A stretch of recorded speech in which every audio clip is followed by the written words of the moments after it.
now the chair of OREF, and that was all I was going to say. So hello everyone, and I'll pass you along to John. Thanks. Right, good evening everyone. Thank you for joining us. I think we have struck really lucky in our presenter this evening. Lesley Riddoch is extremely well known and respected for all of her work. She's been a director of the policy group Nordic Horizons for 10 years. She co-edited a book called Northern Neighbours, which compares Scotland and Norway and how we live. And if that wasn't enough, she's a journalist, author, filmmaker, broadcaster, and possibly, we don't know, a Antarctic explorer. So, no. So, with all that, I'll just pass over to our guest speaker this evening, Lesley Riddoch. Thank you, Lesley. Great, thanks, John. Can I just establish that everyone can hear me all right? Yes, I'm hearing you. Right, that's true. Sorry, Lesley, can I just let Mark, your camera is still on, Mark Kirkbride. Okay. And just one other bit of housekeeping is that Lesley's going to deliver her presentation and then we'll have a Q&A session after that. So if there's questions that you've got throughout the presentation, please put them in the meeting chat and we'll pick them up at the end of the presentation. Thank you. Righty, so can I just establish that you can see me and hear me at the moment? Yes to both. Yep. Right, good. Okay, that's fine. Yeah, well, probably my most relevant claim to fame in all of this is that my mother came from Caithness, and that unspeakable other side of the sea to Orkney, and I grew up in Belfast, but we did every summer. We came for 16 years to Wick on our big summer holidays, and spent an awful lot of it on Dunnet Beach, on Dunnet Sands, Rees, Keys, the whole lot of them, staring at this wild lot of water between us, and kind of, you know, everybody at the time, even back then, would be able to say that the top tidal stream sites in Europe are sitting in that water, although they may not have expressed it that way. So kind of my interest in the whole thing about renewables pretty much started looking, you know, at the Pentland Firth.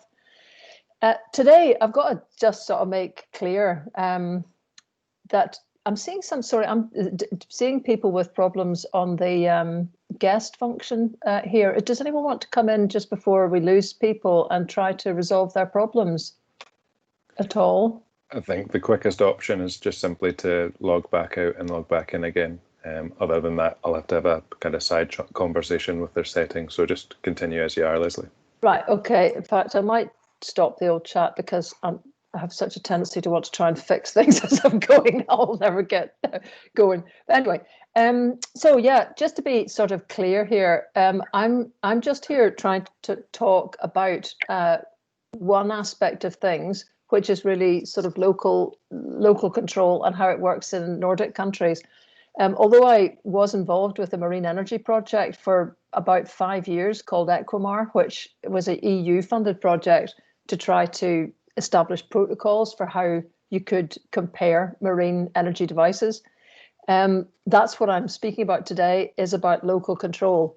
Right, this is interesting because people's pictures are suddenly coming online as we're speaking, which is, again, a sort of interesting distraction. Hello, everyone. So I'm going to just jump to this PowerPoint, and I need to know that you can see this from the start. Let me just play from the start. Right. Nope, I have not shared my screen, have I? Stuart, can you tell me if I've done this? You've not started sharing your screen yet, Lesley. So right, okay, so I haven't. Sorry, everybody, jumping the gun. Right, share screen. And Sydney, can you please turn off your camera?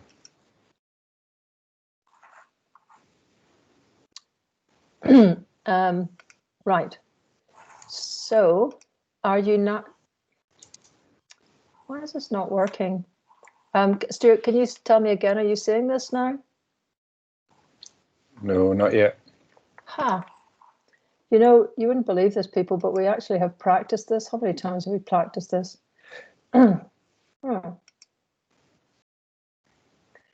got open share tray. Is that really looking in the wrong place? No, that's the right place. You're in the right area. Yeah. Well. And then it should just be a case of selecting your PowerPoint from the options Okay. there. Right, I'm sorry about this, everybody. I do not understand this. Right, open the share tray. There, it's open. The PowerPoint has dropped outside of the trays, actually, Stuart, as an option. Okay, we'll just select screen 1. Mm-hmm. And then select your PowerPoint app, and that should be perfect. Can you see it? We can see it. Back of the net. Right. So you seeing it now? Perfect. Right. Okay. So yeah, I suppose the main thing, and some of this, you know, a lot of this, folks, but I mean, the main difference that there is between Norway and Scotland, and in fact the whole of Britain, really, is just what people essentially mean by community. And in almost every country except Scotland, actually, community equals a municipal council. By which I mean it equals. Community is not just a sort of voluntary thing. That's what it means in Scotland. Community means volunteers. It means hardworking people that in any other country in the world practically would actually be councillors. Somebody's rattling and I can hear them. Is that Naughty Stuart? Right, never mind. So Norway is very different. They have currently 422 local councils. Well, 420, that's a change, actually. They've merged a couple and they may be merging a few more. But that's, you know, that's just the southern part of Norway. I couldn't even show you in any level of detail because their kommuna, their municipal councils, are so small. You couldn't actually see them. The average size is about 10,000 people. So Orkney would actually be a big council in Norway. You have councils in the north that have just got 1,000 people. Sometimes they elect to have a lot of their services delivered by the neighbouring big council of 5,000 people. So you can see that that's very different. There we are, you know, with Norway, 422 now, and Scotland, 32. Now, actually, in Norway, they have, I'm trying to remember, I think it's 90 or so county councils.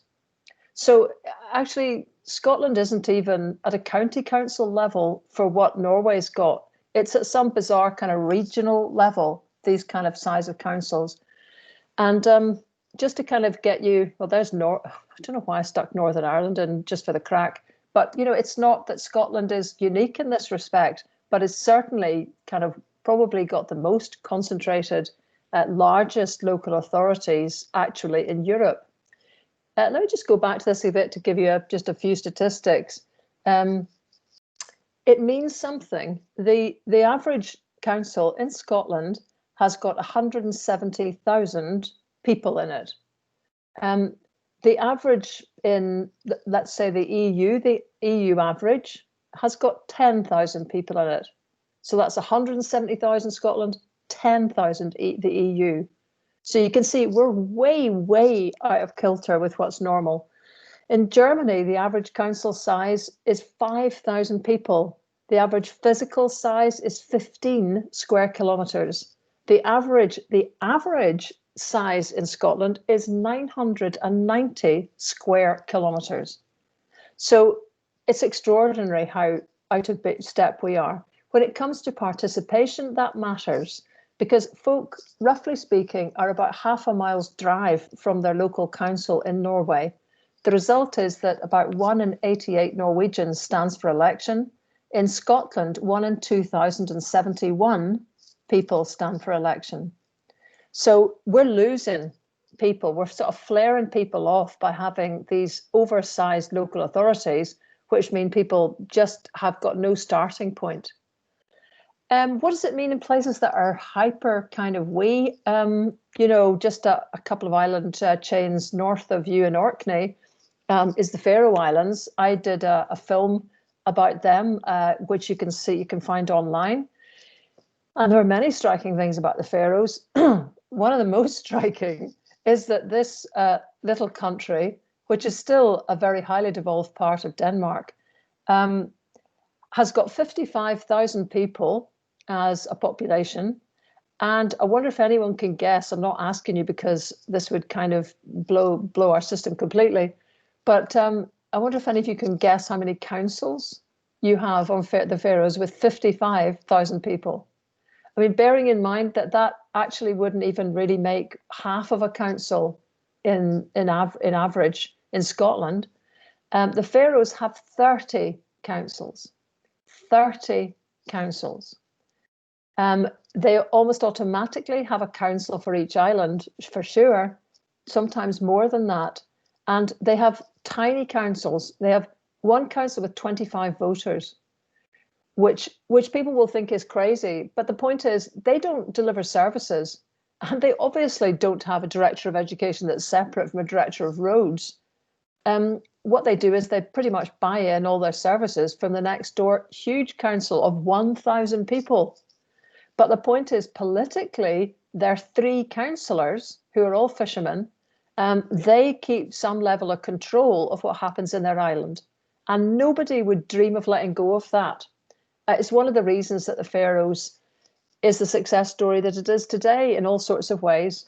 And actually is a very kind of go-getting place. This picture is here to remind me, the one that's got me hardly seeing out from under a hat beside the lifeboat, was just to take that boat out 1 island away from Tórshavn to prove that they actually have the world's fastest mobile broadband.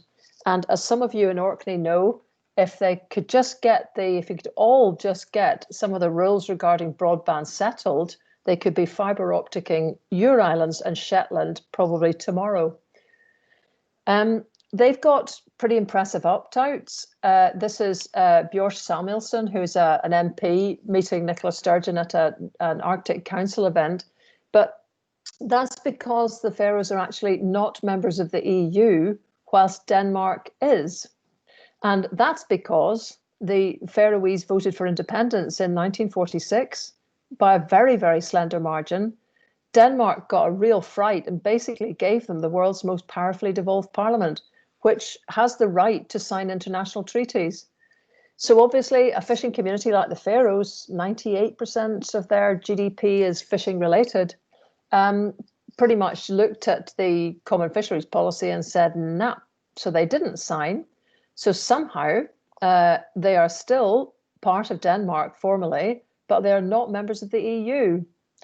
And I'm showing you this just to show you the level of local control that is kind of normal in other neighbouring countries, which would be regarded as quite extraordinary here. The picture of Atlantic Airways, they actually have their own airline. And for those of you who've ever travelled to the Faroes, the extraordinary thing is if you leave Edinburgh and you're travelling by, gosh, is it Loganair that goes to Shetland? I can't remember which it is, but anyway, whatever the service that you take to the Shetlands actually takes longer than it takes to go to the Faroe Islands because they've got a better plane. So it's also government owned, and that's what you can do if you're a small, powerful little country. I wanted to just kind of sort of sketch in a wee bit what it means really to have no local control. And I'm just using the best comparisons I know. Wick, where my mother was brought up, there's the nets, one of those fabulous pictures from the Johnson collection.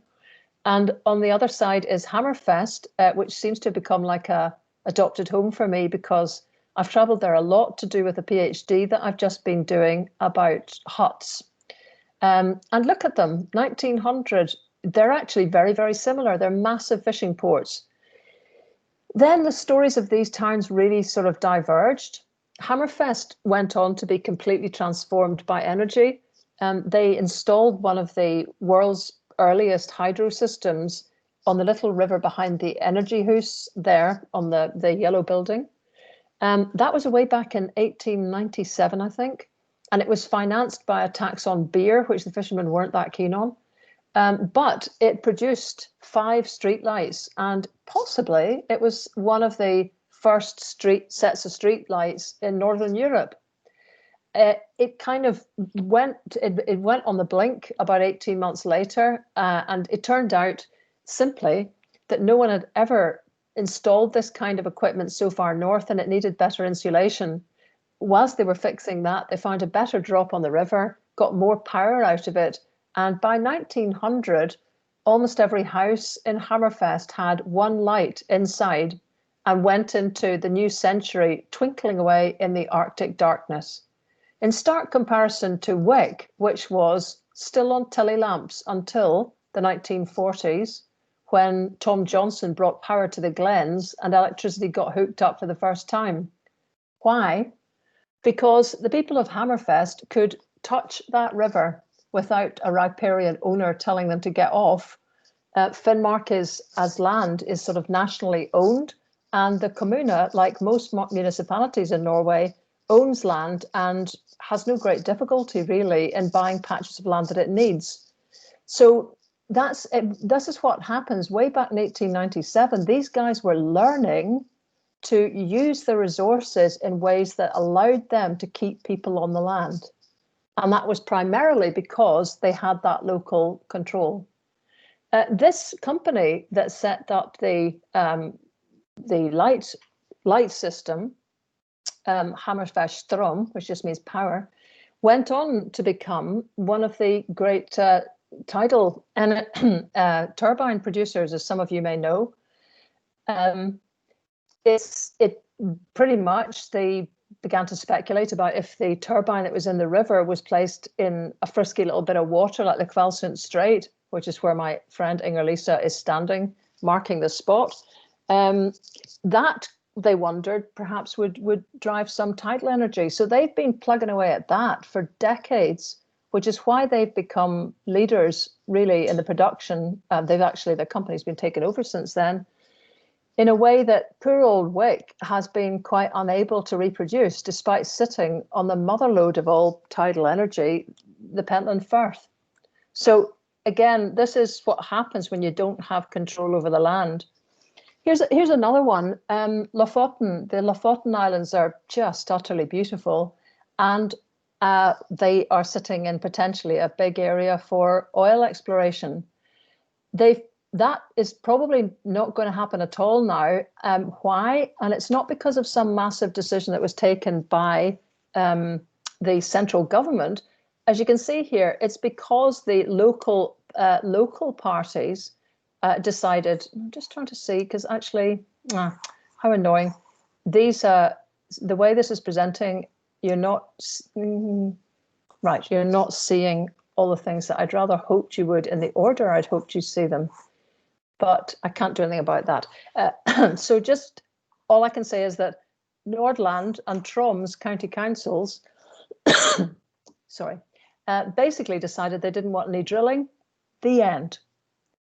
There's no sort of managing to override a council on something like this.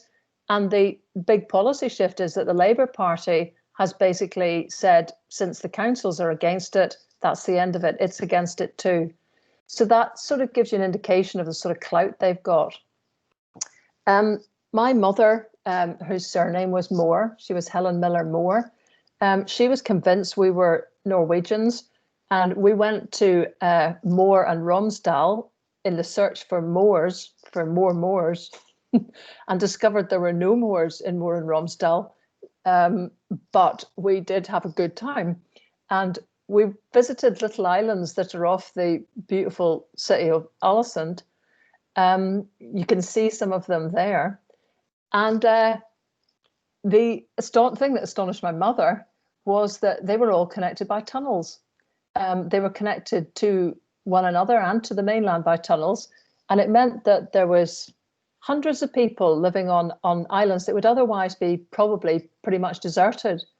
I can remember her bounding off the bus when we came back, and this was, 15, 20 years ago or something. So everybody wasn't speaking English there to the degree they do now, and launched herself at people saying, how can you afford all the tunnels here?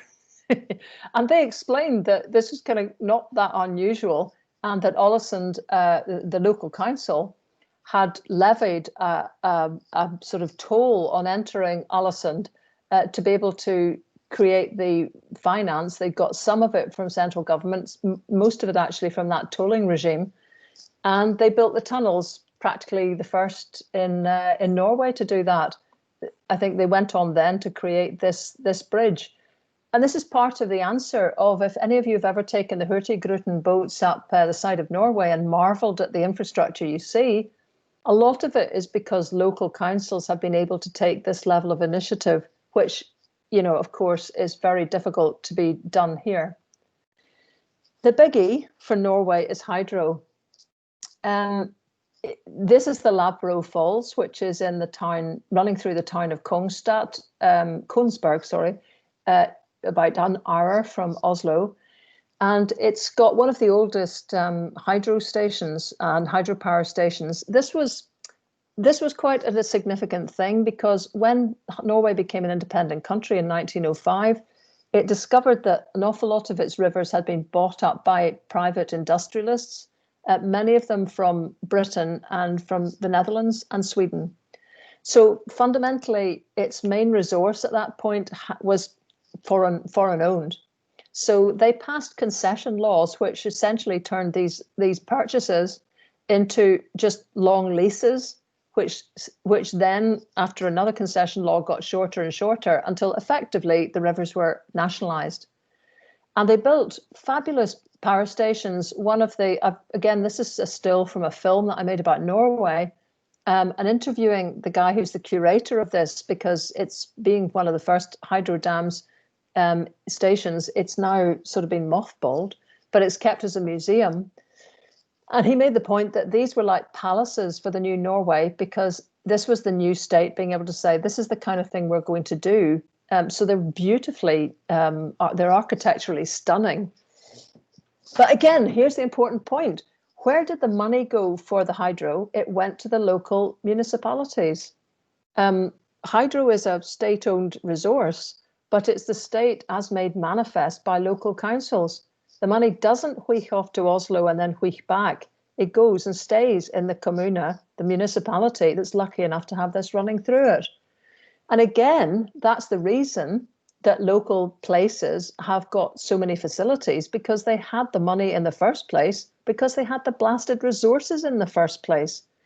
And this might be a point worth saying, that the system that we have, where all money goes off to London, who through gritted teeth send some back to Edinburgh, who through more gritted teeth send some back to local councils so large we hardly know anyone on them, except in Orkney and Shetland and the Western Isles.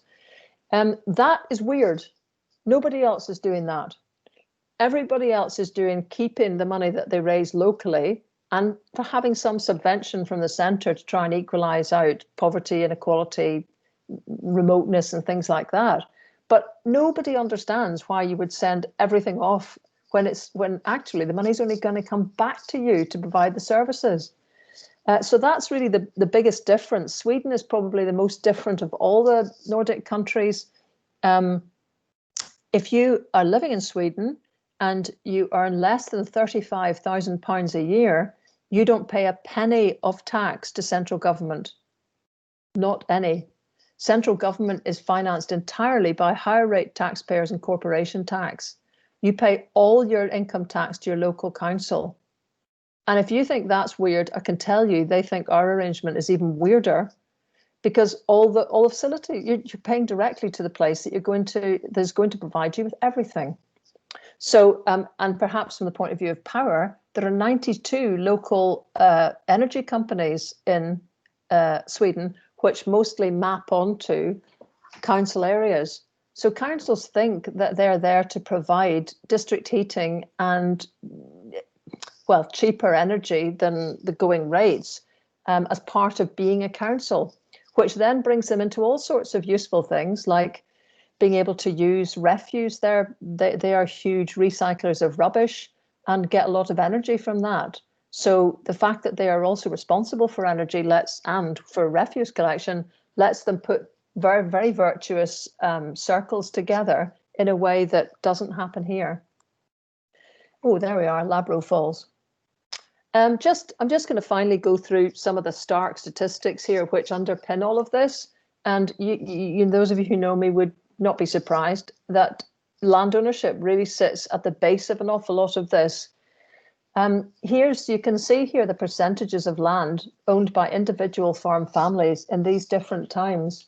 And perhaps the most astonishing thing is way back in 1835, when our so-called Great Reform Act is just after the Great Reform Act of 1832, in which so few people, men, owned land in Britain, that giving the vote to all men over the age of 25 who owned land in 1832 enfranchised only 5% of men. And in Scotland, 2.8% of men. And now look at that. That's how many people owned land back in the same time in Norway. That makes a big difference to a society. It meant, obviously, since having land was related to having the right to vote, it meant that rapidly Norway had one of the most democratic franchises in the world, simply because so many people owned land. I'll let you just take that in because it's hard to read and hear me.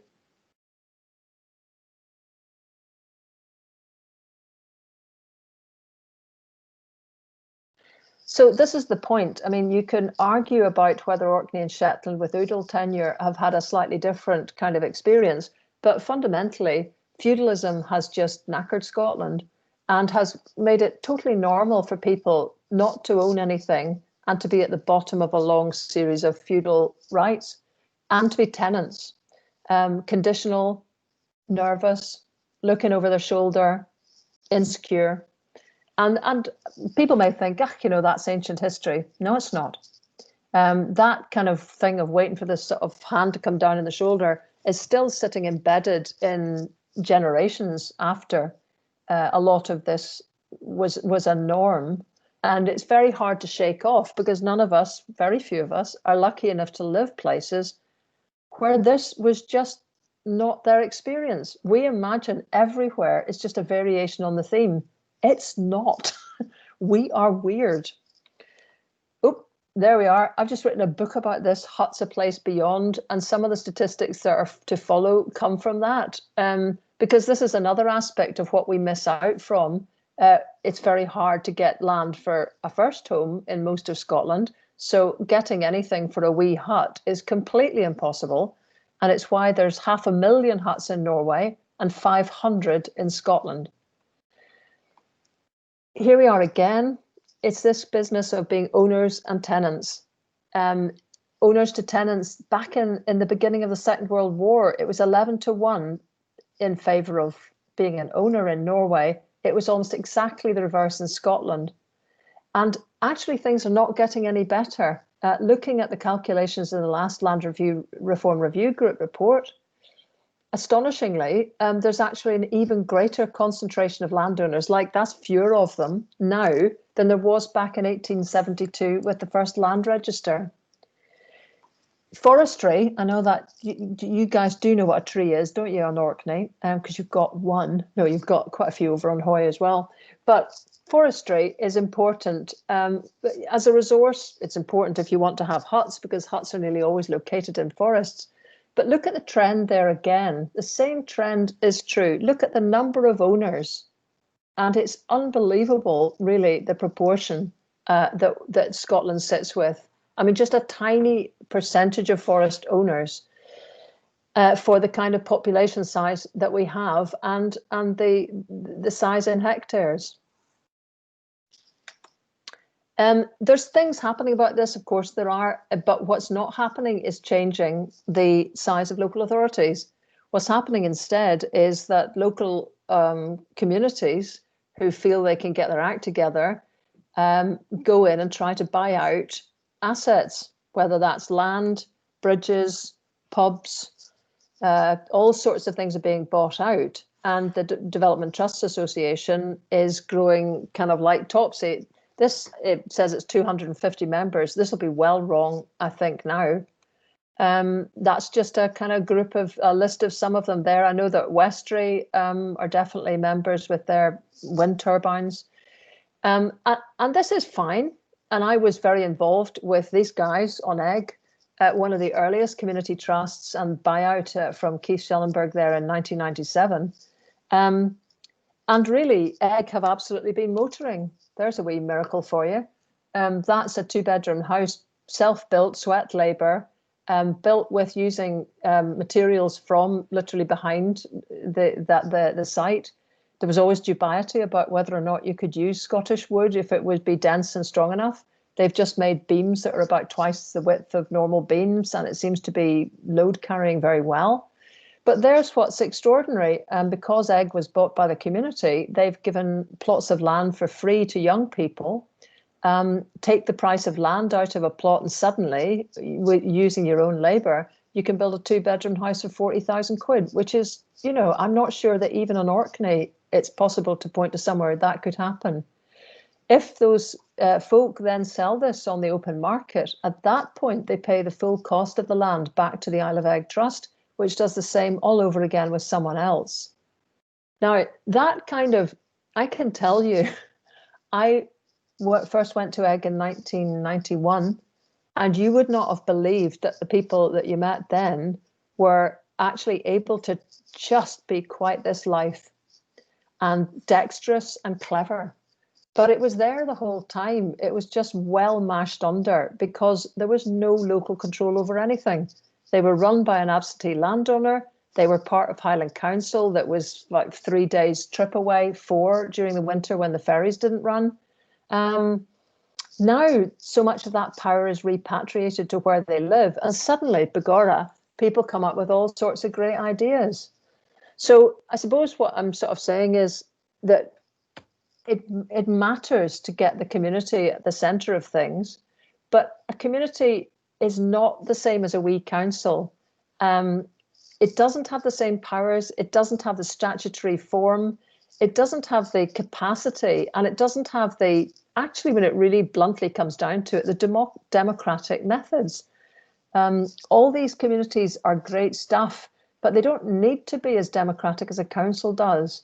And what are we paying for, actually? What are we paying for? And I'd say that mostly sitting here in Fife, which used to have 87 councils until 1931, and now has one whopping great council.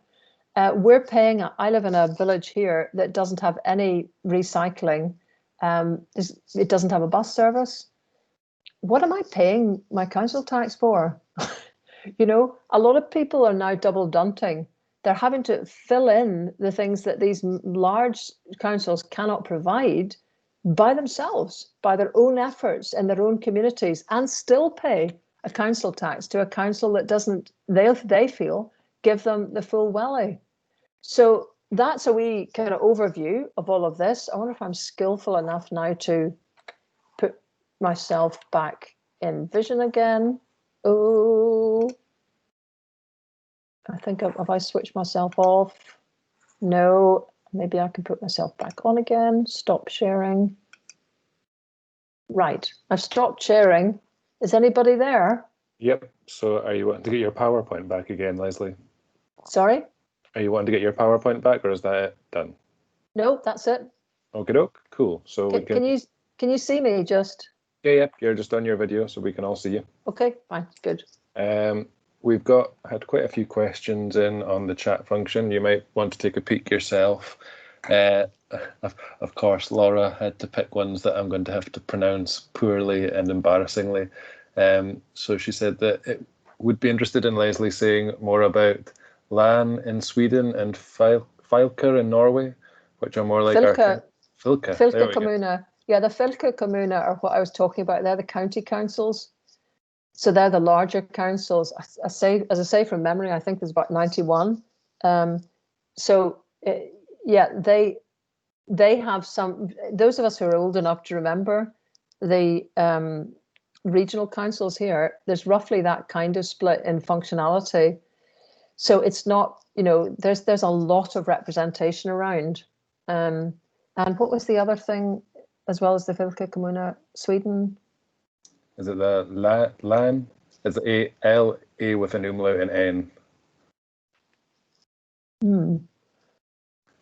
Right, Laura, that's got me. Laura, I don't know if you want to unmute, just clarify. So it's sorry, I'll just leap in case the pronunciation helps. So Lesley, I was just wanting to know whether you had any thoughts on the Swedish equivalent to the Norwegian Fylke, which is the Lund. So that's like the kind of like the county area in Sweden.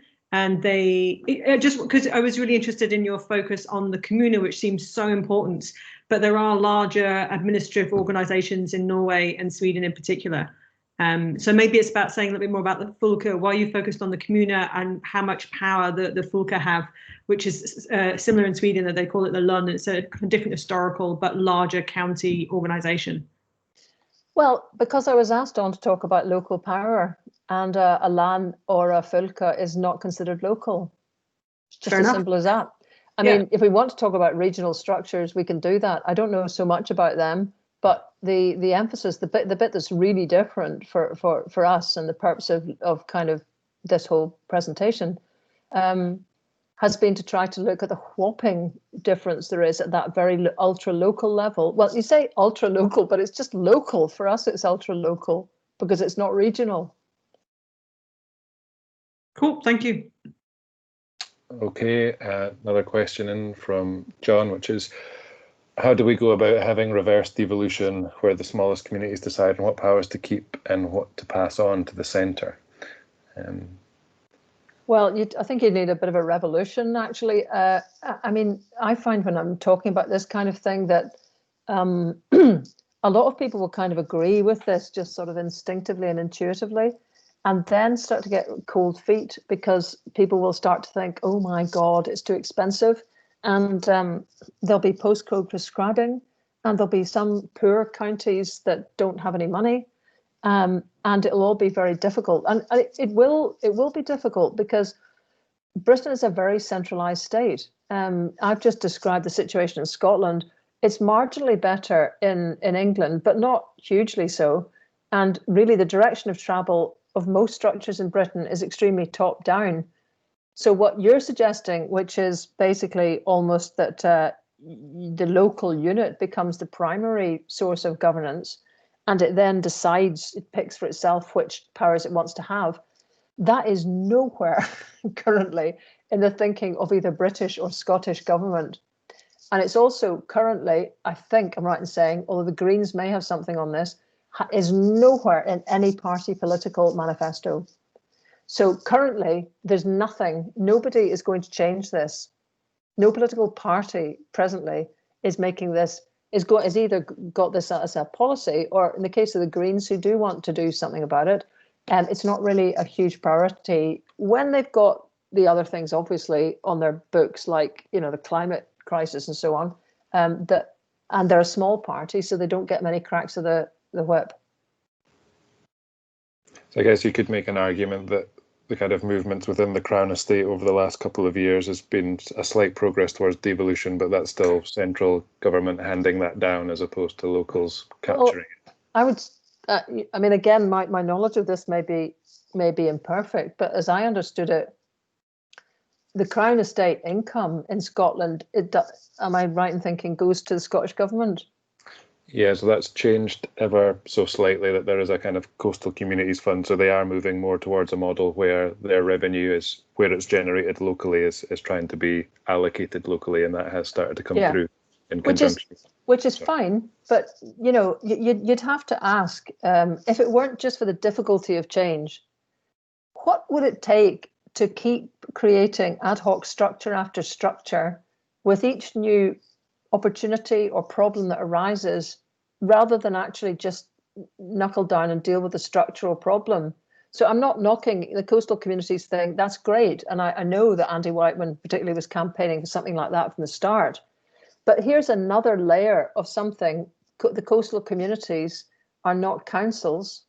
Fine.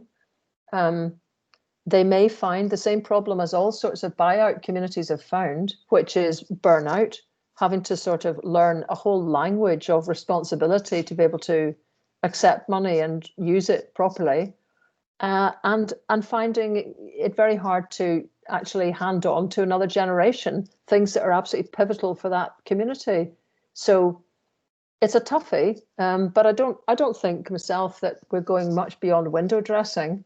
And I think I've said this at SNP conference so often that I've now decided not to go back and say it anymore, because 5 years is enough, that the SNP isn't tackling this at all and is distracting people with money for community projects, which are great, but which keep, if you look at any successful country like Norway, and I'll grant you they're independent, but if you look at a country like that, there are no community buyouts.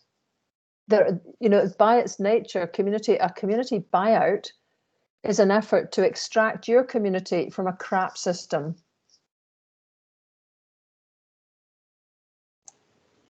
Okay, thank you. Well, someone argue with me if you want. Well, what I'll do is I'll do a little change up. So I've put forward a couple of questions from the chat, but I see there's a couple of hands raised as well. So Martin, you had your hand raised first, so if you could come off mute and pose your question to Lesley, please. Yeah, okay, so there was really a comment about the Fylke in Norway. When I was there in Trondheim last year, I went into the central bus station, and it looks like the Fylke organised the bus transport around the town. But they had a big map on the wall, and you could see all the different communes that the bus services ran through. And several bus services ran through more than 2 communes, and they were going 15, 20 miles out of the town. So I think they do pick something appropriate for the need. You couldn't get a local commune organising its own bus service that goes through 2 or 3 other communes. I don't know if you could or you couldn't. I haven't totally looked at that sort of setup, although I do know that you can certainly get buses. I'm just trying to think, when I was moving around Tromsø, I'm sure I went through 2 different communa, but I'm not quite sure who was running the buses there. Fair enough. Trondheim I was in, yeah. Yes, but Tromsø is also in Norway. I'm just trying to make an analogy. I understand. Yeah. But it's a different part of Norway, quite a bit different. Yeah, I'm sort of not quite getting this. The point, I suppose, really is just that there is very decentralised ways of running most services, and sure, the Fylke Kommune will come in and coordinate some, and perhaps they do quite a lot of buses. But I mean, I know in Oslo, for example, they have an organisation called Riddoch, which is actually a private company that organises something like 22 different companies and kommuner into one seamless Oslo transit system. So in a sense, fine, but the point would be everything they do just inevitably involves everybody, from the sort of everything from the smallest kommune up, in making systems that generally seem to work. Yeah, I was just saying what my experience had been when I'd been there, and that there was something that Fylke did. Yeah, of course. In that town, yeah. Mm-hmm. Okay, just moving on to the next question from Elaine Henderson, who's asking, now that so much of our power supply is in private hands, how can we demand local control? Thinking particularly about water, hydropower, and for reservoirs. If she understands that if you can stop fresh water running into oceans, it might counteract the rising tides. I'm sure there's people who are better placed to comment on what movements could be taken with fresh water contributing to sea and so on. I mean, this would all be fine, except that so much. Well, first of all, our water is in public hands. Scottish Water is still a public company. There is a bit of worry that some of the sort of power grab stuff, it's a long story, but basically changing the defaults of an awful lot of the regulation within Britain could leave some companies like that vulnerable to privatisation as a norm. But let's just say at the moment we have publicly owned water. But yeah, Scottish Water, I know from actually a very good event there was, I think, in the Science Festival that was talking about building problems, how often people in Orkney, builders, are having to try to get answers from SEPA and all sorts of quangos that are based in the central belt. And there's no delegation, no trusting people. You've got to wait for a site visit. All of those kind of things have been normal for so long. It would take quite a revolution to turn this around. And I'm not here. I haven't got a whole series of solutions to hand. As I say, when I was talking at the SNP conference on just this issue, and someone asked at the end how it would change, I actually had to say someone will have to set up another political party at some point, but I suspect not now, because there's nobody that makes this much of a priority. And I don't know how much you could actually start this by action from the grassroots. I guess if there's anywhere that could begin to change some of this way of thinking around, it is Orkney and Shetland. Which is a nice segue into my next question from Jen Stout, based in Shetland. It's where we all boo and hiss from our Orkney side here. But not when it's Jen, right? Our big Scottish councils argue that they don't have enough powers or money, and here the council is fighting for more autonomy and looking to Pharaohs for inspiration. Can we strengthen councils while at the same time massively devolving them? It's very difficult, this, because the councils are sitting with obvious cuts. And if you look at the Greens, you can often find that they're stuck in a problem within the Scottish Parliament of being the ones who argue for protecting and ring fencing the money that big councils have, and at the same time being pretty critical, as really the big councils have ended up being themselves, about their own size and the effect of that. Just to look to where we're going, because I couldn't sit here and be the change management expert, but I can just look at where we're going. And some of the things that are common in small municipalities are, for example, having the same person as Director of Education, Housing and Roads. Why do they have to be separate people on small councils? Because, generally speaking, a lot of these folk, they may well have moved across areas of expertise. And in any way, that's just what's expected of them. They're expected to have about 3 portfolios. So that's one thing that cuts down a lot. Almost nowhere in relative to income has the salaries that are paid to, directors of functions in councils that we have. So you'd have to start questioning some of these kind of the levels of pay. The way that councillors operate, they're actually not paid in Norway. And that's because the councils are, half an hour away from most people. You can actually have council meetings in the evening and people can get home. So it generally means that people don't have to give up their day job to be a councillor. There's a sort of expectation of civic function, so that if there is a problem, companies are expected to release someone who is a councillor to attend meetings if necessary. But generally speaking, that's the model. So it's about 16,000 quid per councillor at the moment. So that's quite a lot of 16,000 quids that aren't being paid simply because people are administering their own home patch and not travelling days, in the example of some islands, to a kind of meeting that they also don't seem to be able to have online and vote online, which is utterly ridiculous. Sorry, that's not probably answering the question, Jen, but it's a big problem. And yet the councils actually, the COSLA did produce a quite critical of its own self report back in 2015. Which talked about the current council structure sucking the democratic life out of Scotland. So their model was to move to 100 councils. That's what they were suggesting. I mean, that is turkeys not just voting for Christmas, but jumping in the tin and sitting with a basting sort of rod over themselves. 100 councils, which would be 3 times more than what we've got. But as with all things, that's not really radical enough, I don't think. But there's a starter for 10, and they have been absolutely roundly ignored. Yeah, can I come back quickly? Yeah, go for it, Jen. I think the other problem as well is that, the instant response from a lot of people and a lot of councillors and stuff will be to say, well, look at the map of community councils. It looks just like that first Norway map. There's loads of little community councils.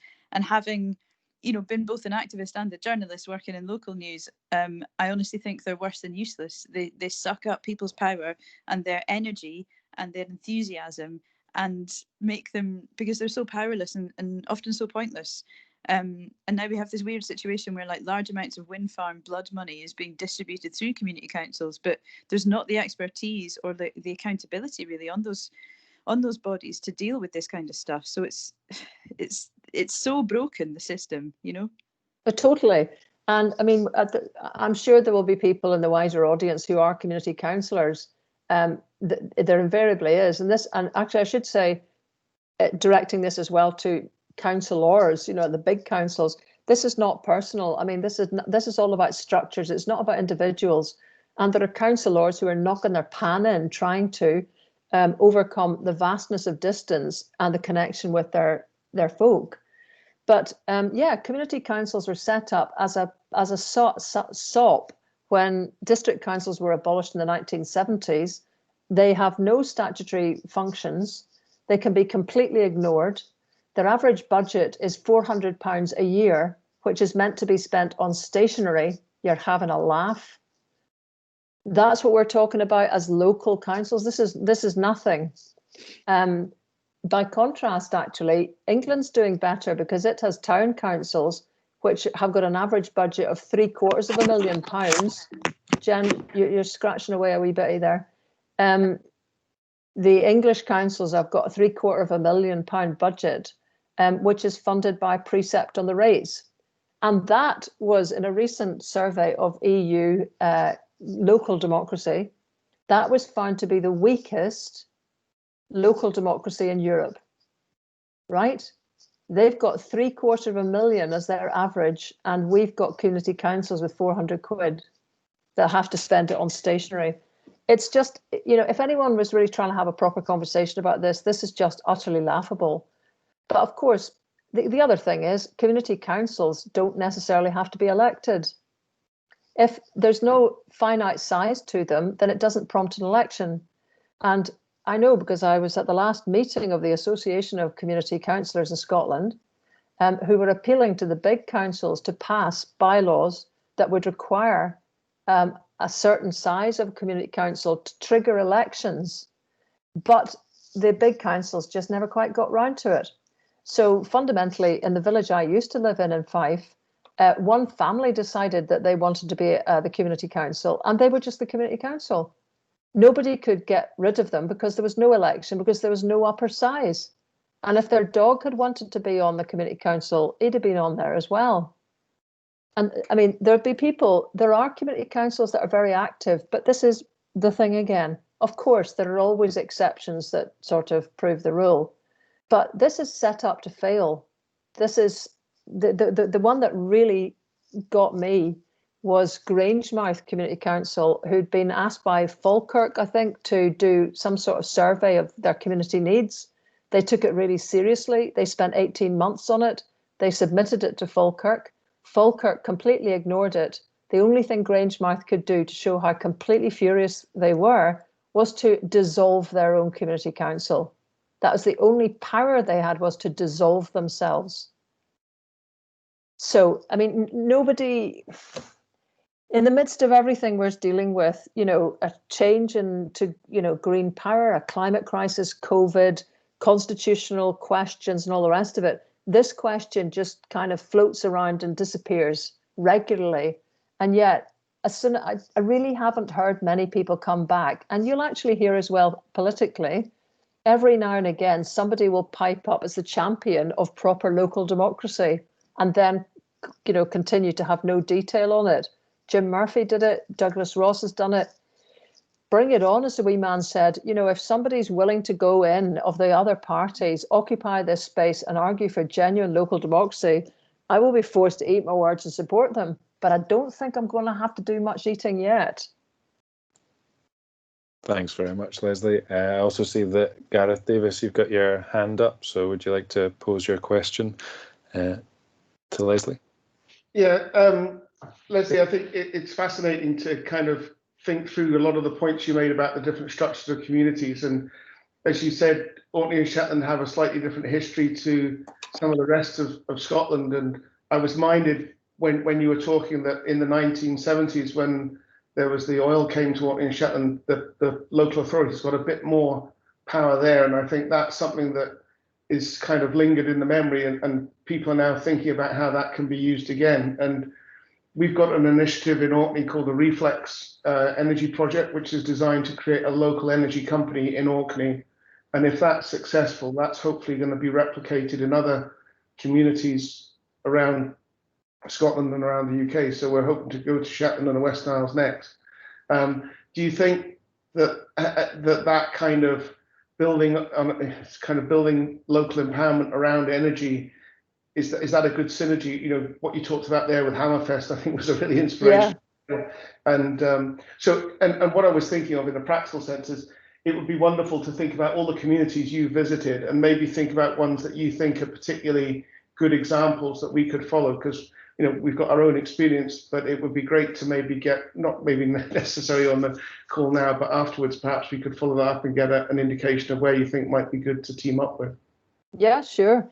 Well, I mean, Hammerfest are still no slouches, you know, but yes, I mean, Reflex sounds like a great idea, and actually every democratic transition in Norway has been preceded by an energy revolution, pretty much.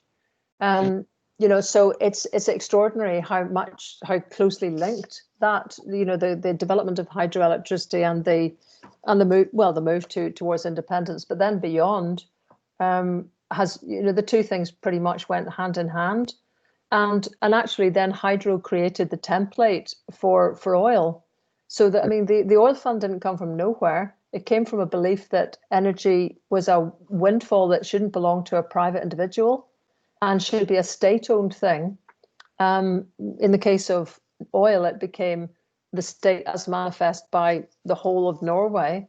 But Norway, well, the Norwegians actually passed an act, the Municipalities Act, in the 1820s, to say that the country that they wanted to live in would be self-governed, not governed from Oslo, but self-governed. And that's a really important pivotal point that then, you know, affected the whole of their development. So, yeah, I mean, absolutely, energy is the thing that starts to make a lot of sense. And of course, you know, I don't know where it's got to, but the idea of smart local grids and changing the whole grid, I mean, God, let's not bring up the grid tonight, you know, but I mean, I suppose there's been some virtue of necessity in the sense that you guys, without a decent grid a shameful lack of grid connection, you know, have had to be imaginative. And the energy that these kind of off-grid systems like EGG, that was another thing with EGG. The first thing that EGG did was an off-grid electricity system to replace the fact they were all being in diesel generators. So definitely, I think there's a lot of interest in that. And it might be the rebirth of councils to cite themselves back at that very key thing. I've argued for ages, nobody plays blind as a bit of attention, which is fine, that the Western Isles could bloody turn itself around if some clever person just got the amount of local energy use in the Western Isles is nothing, 0.2, right, practically. And the capacity of what they can produce is huge. It would be no problem to be able to move forward if they were able to. But if they can't get any proper expectation of a grid connection, if they could have borrowed that money 20 years ago when this was first mooted, they would have twice the population they had today. They could have set up a system where effectively local energy was free for local people. If that can't be done by councils, there are definitely communities who are doing that and thinking of it right now. And again, it makes you wonder what councils are for. If you can't think of something clever, get the blooming accountants onto it, because your own energy usage is infinitesimal. But can you think how advanced and groovy and attractive to new people it would be, and your own folk, to say that if you live in Orkney or Shetland or the Western Isles, your energy bills are free?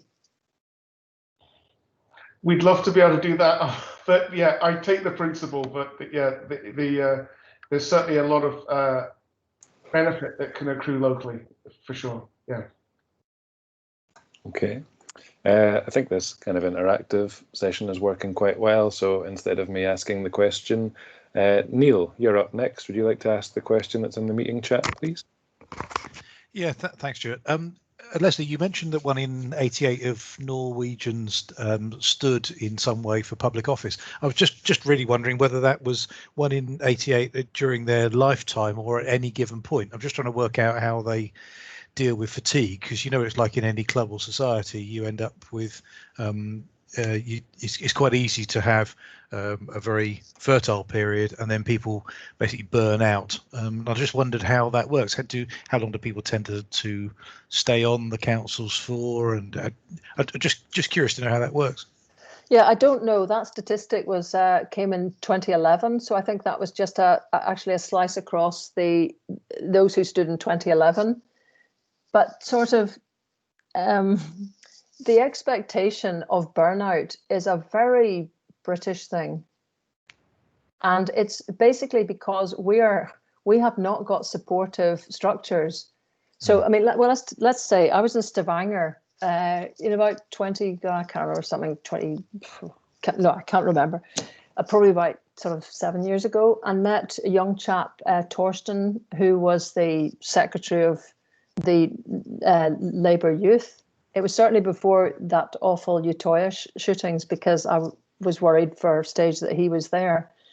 And we were having a wee conversation about what he was, an 18-year-old, and we were sort of discussing the kind of things that an 18-year-old politicos got into. I thought it would all be a bit abstract.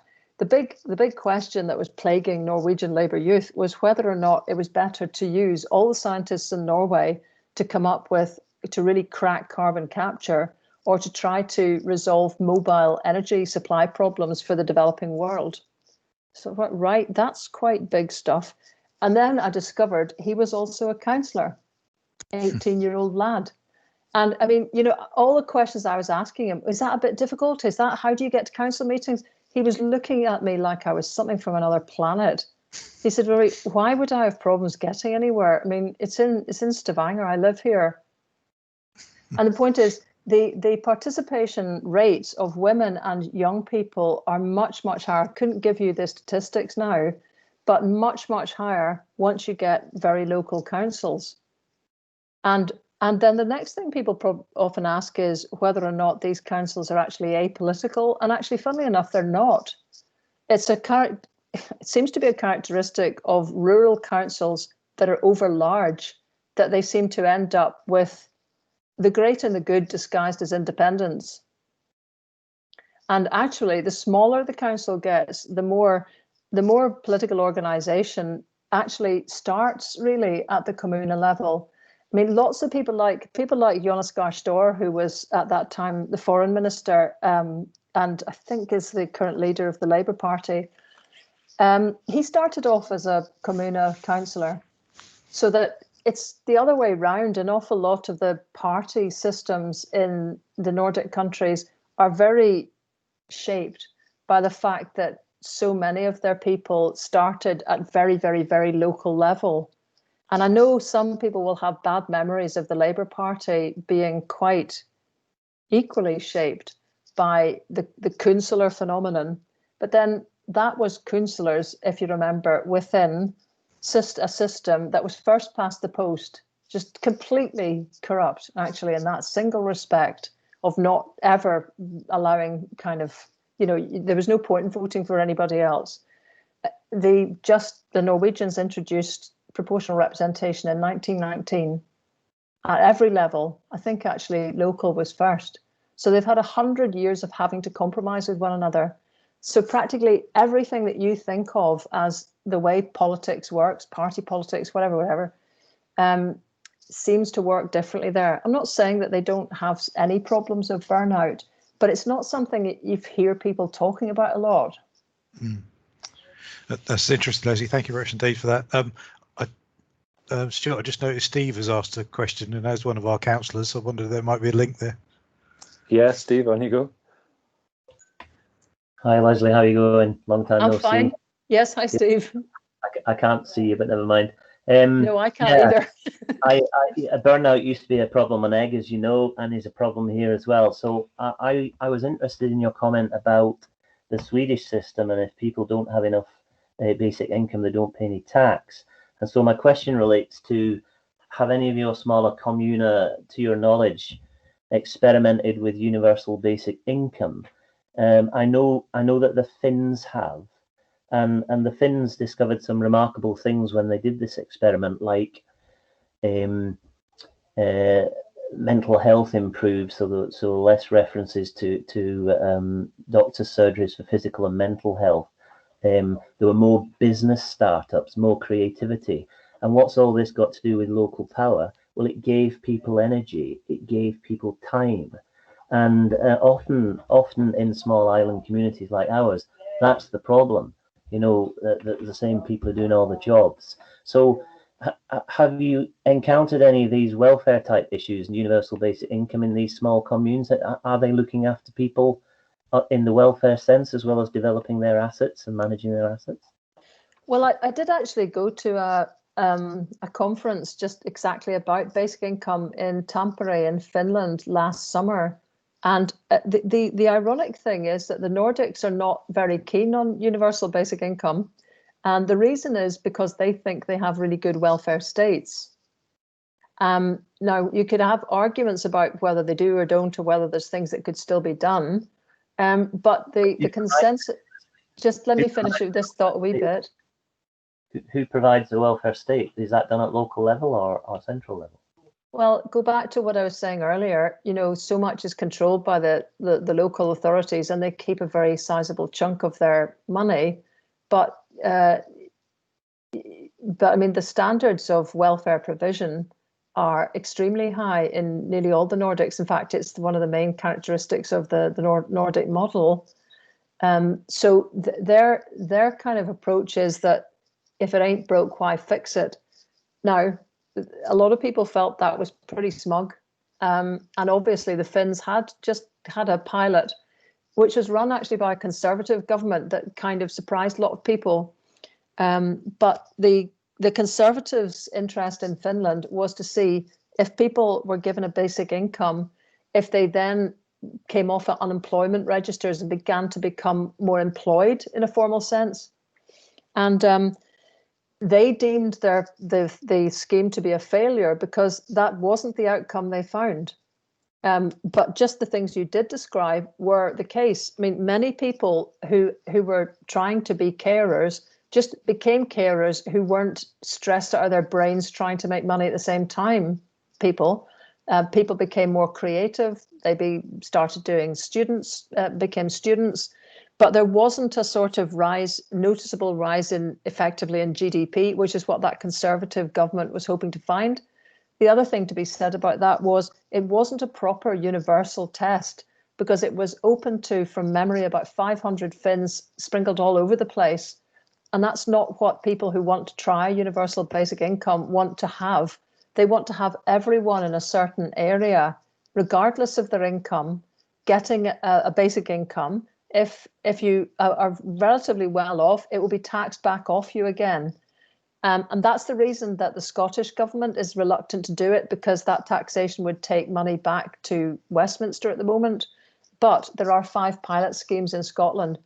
So it's a tough one, actually, to try to sort of slip into the systems. And I'm not sure if I'm totally correct on this, but I'm pretty sure that there aren't an awful lot of small areas looking at basic income in the Nordics. And actually, what the feeling was in that event was that the most likely country to be able to manage to do a proper basic income trial that would really demonstrate stuff for the whole world would be an independent Scotland. And I'm not saying that because I'm an independent supporter, but Scotland's the right size. It's part of a crap welfare state as things stand. It would have change, it would have agency, and it has a commitment to a social justice platform such that it could start afresh. Great, thank you very much. I enjoyed your analysis of community councils, by the way. Oh, right, okay. Toothless and need more power. Okay, we've got a hand raised by John Mowat. Would you like to come off mute and ask your question?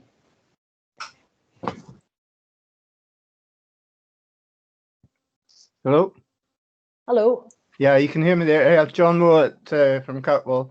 I'm a community councillor these days. I used to be a teacher in Kirkwall Grammar School for 36 years, and I've met you when you were on visits a few times. Right, sure. I'm also involved with Scottish Rural Parliament, as well. And the last thing before lockdown was the Scottish Rural Parliament Conference in New Lanark in late February this year. What I was going to say is I'm also chairman of Northern Norway Friendship Association, and we're a friendship group with Hordaland and the West, well, it's now called Vestlandet, and it's the west of Norway. Orkney's been twinned with Hordaland since 1983. They're much bigger than us.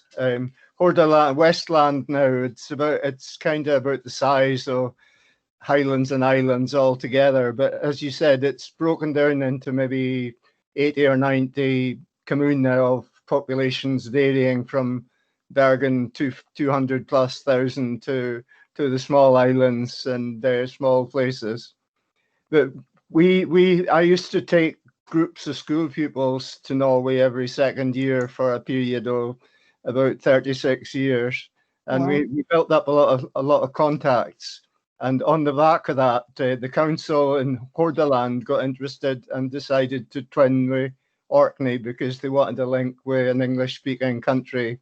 So they're very interested in culture and music, folk dance, and all these kind of things. So my question was, yeah, in addition to talking about power and electric and so on, if you put in culture and music and these kind of things in as well, you make the Nordic links much stronger for us here.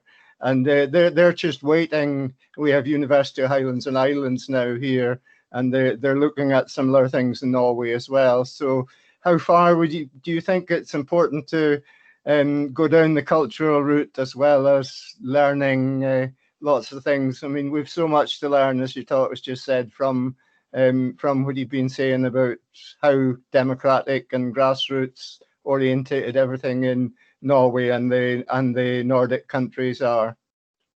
Aye, for sure. I mean, I was sort of minding my own business in a hotel in Bodø, which is in Nordland, and looked across the hotel and thought, my God, that's Chris Stout sitting in the corner from Pharaoh Islands. And it was. And so we kind of had we had a kind of conversation, and Chris was there and so I was there too to understand more about Nordland has what they call a cultural rucksack program. Nordland is the Fylke kommune, so it's the bigger one. And their thing is that children have exposure to artists for a long period of time to try to kind of really pick up an enthusiasm for their art form. And they basically go through so many, their commitment is so complete to the kids that they go through so many Norwegians, they need to import Chris Stout. So there are quite a few Shetlanders, I think, on the circuit there, well known to them, who are going around, because Chris said to me, it's quite unnerving because they have a tradition of sitting listening very seriously to fiddle music, whereas our traditions are much more that you're trying to get people up to dance. And he said, having 2,000 people in a school hall listening to you playing is completely unnerving, but is part of a sort of Hardanger fiddle tradition that's different. So it was interesting that after that, the next thing I saw Chris in when we all got back was that he'd written an opera in Shetlandic. I've forgotten the name of it. I think it's the Shetlandic word for argument. There might be more than one. And it was on at Celtic Connections. It was absolutely fabulous. And when I spoke to him afterwards, he said that trip was what had put it into his head. Why shouldn't there be an opera in Shetlandic? So, you know, this is the beauty of the kind of cultural exchanges, is by just getting a different sense of what people's sort of normals are, you know. So absolutely, I think that's what really does make the strongest links, is firing backwards and forwards. And the lovely thing is to realize that in their different ways, pretty much all the Nordics take their art and their culture really, really seriously and fund it seriously. So you come back, you know, with a bit of a spring in your step.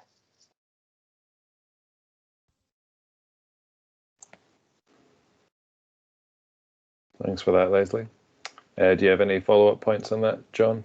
Can you hear me again? Yeah. Yep. No, the other thing I was going to say, I used to take groups of 30, 40, 50 school pupils from Cuttle Grammar School. I used to be the leader. We had maybe 4 teachers, 40 pupils, and we would spend a fortnight in Norway, mostly in Hordaland and sometimes Rogaland. And it was links between schools, between individuals, really. So we had something with the order of 24 exchange trips between Cuttle Grammar School and Hordaland schools between 1978 and 2010. But of course, people retired, and then these things come to an end. When Norona was in the go, we used to use Norona to take the pupils via Shetland to Norway, and then sometimes hired a bus in Shetland and took it with us, because that was the good way of getting around. And I remember on one occasion being at the inner part of Sogn. Sogndfjord is about 120 miles from the end to the mouth at the Atlantic. And there was this tunnel at the end. It was 26 kilometers long or something. It's the main road between Bergen and Oslo. But small communities, they put tunnels under the sea to go to islands. I mean, it's just a different way of thinking from what we have here. I mean, Norwegians here would look at how close a lot of the Orkney Islands are and say, oh, gee whiz, we'll just put a tunnel underneath there. And that would save us having a bridge and save us having to snowplow the roads in the winter and so on. So it's just a different way of thinking, really.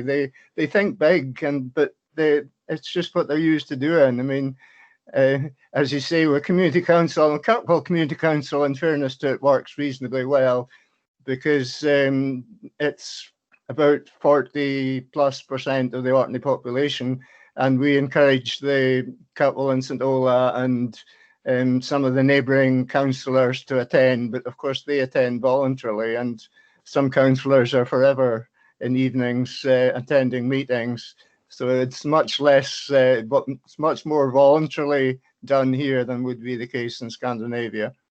Yeah, and that's fine, because I mean, nobody's questioning anybody's kind of commitment, and that's what it always seems to be like coming down to. And you've just highlighted the difficulty of your own huge contribution to making this possible for all these school children, which is tremendous, John. But I mean, you know, then that's the difficulty of a individual personal thing. It's the beauty of it and the difficulty of it.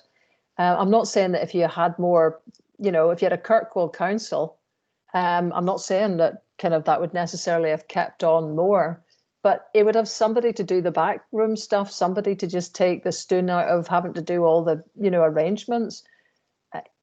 I'm sorry, I'm not convinced that community can. I mean, fine, we all make do and mend in Scotland. We've become very good at it, and people like to exercise skill sets they possess, but possess this at your peril. I mean, when I was young, my mum said to me, never learn to type unless you want to become a secretary. And that might actually have been really bad advice, because I've now written 5 books like 2-fingered typing because I can't type properly. But I sort of took her point in a way. You know, it's like we need to get a sense of what normal is and start to think that that's the way we might operate. And I can't even begin to imagine the things that the smart people of our islands and highlands would have come up with by now if they'd simply had the right to be able to touch the land and the resources and just devise systems that work for themselves. And yet this is not really what we're still talking about, because our larger constitutional issues overshadow pretty much everything else. Yeah, I'll just finish off by saying, because we in Kirkwall, because Orkney Islands Council and now Westland Council in the West of Norway are twinned, they give us Christmas trees. They give us 2 Christmas trees at Christmas time. And we get groups of Norwegian councillors and officials and teachers and music people. They visit Orkney twice a year, usually coinciding with the Winter Mini Festival in early December, and also with with the Magnus Festival or with the Folk Music Festival, but of course everything has been cancelled here this year. But these are good culture. These are good cultural and real links that, again, from OREF's point of view, we would be quite happy to ask our friends in Westland for the equivalent folk in Norway and get them to come over and do a bit of exchanging of views with OREF and with the renewable energy scene in Orkney as well. Well, sure, but I mean, you know, the kind of connection that I would love to see with the Nordic countries is the kind of polo grid that was suggested back at the beginning of Alex Salmond's time as First Minister, because he was a big proponent of this. So whatever you think of Alex Salmond, he was very far-sighted when it came to questions of putting the energy infrastructure in. And I can remember this discussion he was trying to have with the Norwegian government, but because energy is reserved, they couldn't actually have this conversation with him.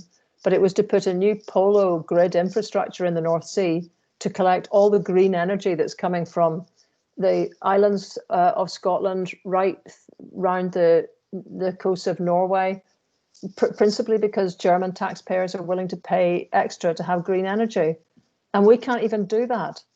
So it's great. And like, I have had the best crack of my life, you know, going backwards and forwards to Norway, albeit perhaps not in my life, because maybe Egg really topped that. But, you know, I just want to see us get beyond just personal relationships and getting power. That's it. Okay, Lesley, thanks for that. I don't think, unless I've missed any, I don't think there's any further questions on the meeting chat. So if you do have any questions, we do have 8 minutes left, so feel free to. I did have one, but I'm aware that I've spoken already. It's Jen.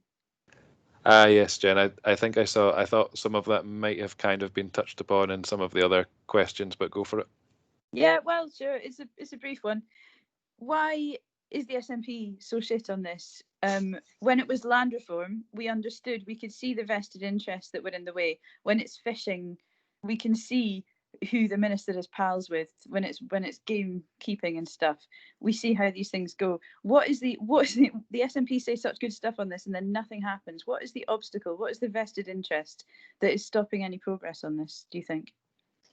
This was a good question, and I should say that I have so little sort of productive relationships with anybody at the top of the SNP that I have nae Scooby in kind of technical terms. But I think what it is that the SNP is surrounded basically with a whole lot of structural reform demands. There's a whole lot of stuff that has just hurtled along, and you've listed. In fact, there's practically nothing that isn't in need. It's like a massive spring clean. It's like a house you've bought and you suddenly realise the foundations are pretty ropey. The SNP is also a British party. It has grown, and its leadership has been educated by being part of the British political scene. And unless you've spent a lot of time living somewhere else or thinking really outside the box, and when you're running stuff, you don't have time for all of this. You will only think in terms of more or less. You just move the dial up or down a little bit. You don't think in transformational terms because you haven't seen it work. I mean, I remember speaking to Alex Salmond ages ago when he'd come out with his Arc of Prosperity stuff, and I was intrigued as to where that had all come from and went in to see him about it. And he basically said, well, it was just a bit of a desk exercise. You know, he'd looked at powers in Iceland, Ireland and Norway that devolved Scotland didn't currently have, and had sort of put that together as an argument. And I'd said to him, do you ever feel you want to get out a little more? You know, like, do you ever feel you want to freaking go there? You know? And he said, oh, I haven't really got time for that, you know, and what would that gain? And I just thought, God. But that's the way politics works. I mean, at present, there is a kind of bar, unless it's changed, on all foreign travel. I mean, obviously it's changed because of COVID, but before that, you know, the perception is that if you're going somewhere, it's just going to be another freebie. So I think that the thing is that the enormity of the structural changes that they have to take on scare the bejesus out of them. because they haven't spent enough time in other countries seeing how they work, point one. Then, even if you've done that, which, for example, I've been lucky enough, having been sacked by your former employer, maybe even current employer, to have time on my hands to find these things out, you realize that knowing how things work in other places doesn't give you a quick template for how to create change management here. And the final thing is that, I mean, people, an awful lot of people, if you start talking about small councils and they're really being really honest, will say, well, great, what about the brown paper bag syndrome? You know, in the old days, you know, you used to be able to get things through local councils by just basically giving a bung to people in brown paper bags. So there's not a great warm and fuzzy memory of local in Scotland. It's very often, I mean, you know, the Duke of Buccleuch was the convener of, I think, Roxburgh Council for 20 years in the last century. And for another 20 years, it was his pal, the Duke of Roxburgh. And those guys were at the same time the convener of the council, your feudal superior, your landlord, your employer. You know, local councils were not the great font of democracy that the Norwegians turned their communa into. So I don't think anyone's sitting with a big warm and fuzzy feeling that, boy, if we could only get back to 581 councils or something, all would be well. So there's a huge uphill struggle with all of this. And the SNP, I think, is just looking at that, making a calculation as a party, a political party has to do, and thinking, do you know, we're already having one big bloomin' stramash with a constitutional thing. I don't think we need this.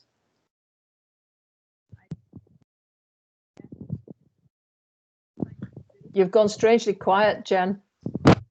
I'd say it would be easier if we could find a conspiracy, but I agree. It's just I think they've looked at that and gone, oh God, no. Yeah, and I don't know that it is a vote winner, because at the one moment people will say, almost everybody says they feel the lack of genuine local power. But the great thing about having been disempowered your entire life is that you start to fear the return. You start to fear who'll be in charge. You fear the divvy up. You fear all sorts of things because you don't know what it's like to have had power in your own hands. And I saw all of that happen in Egg when they were going through the buyout stuff. There was all sorts of fractions and stuff right at the beginning between people getting worried about who would be in charge, who would have more, who would blah, blah, blah, blah, blah. And there was still a wee bit of jostling still. But the great thing about these people was they were able to sit down, sort of think about how to overcome that sort of anxiety, and generally speaking, manage to work it out.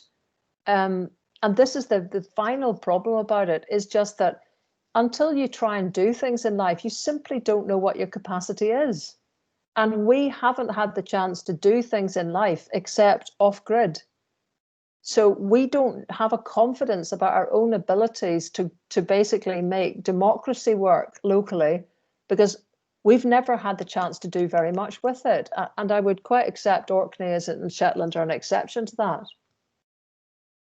I guess more of a comment than question from myself is that, just touching on the point you mentioned there, Lesley, about it being a vote winner, I think most political parties will look what happened to the Liberal Democrats when they even tried constitutional reform with the House of Lords and proportional representation when they were in league with the Tories, and saw how well that worked out for them. So, you know, that's even quite a minor. Yeah, but that's, I mean, come on, you know, that they stupidly allowed the Tories to pick the worst form of proportional representation that was hardly used anywhere in the world.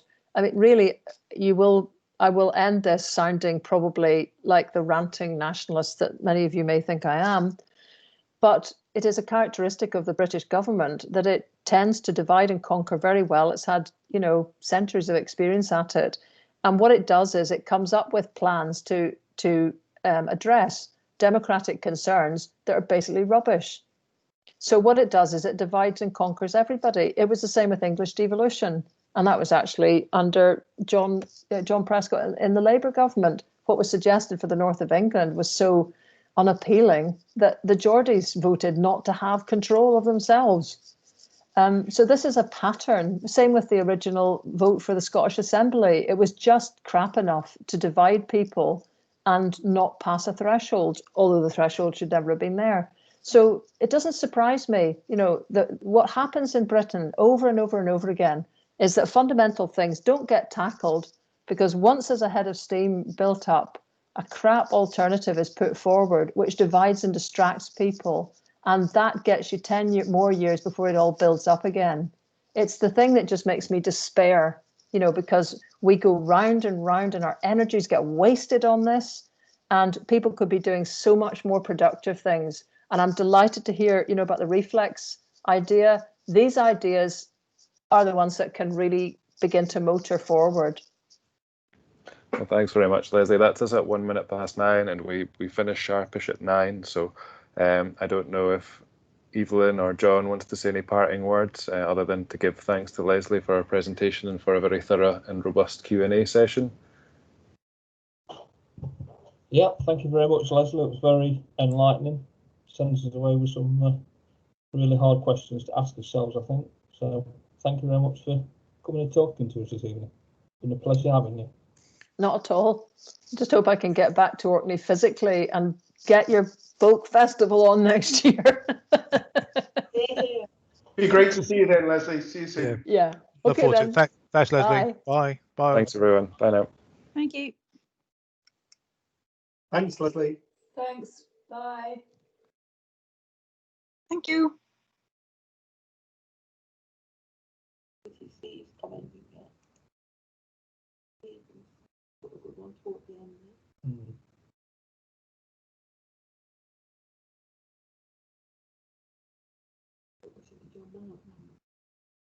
Very cropped here. Thank you very much, John. That's Ian Cars. My wife Kathleen's with me. Thank you very much. Yeah. Pleasure. Good to have you all here. Yeah, thanks from me, John Mowat, as well. Yeah. See you, mate.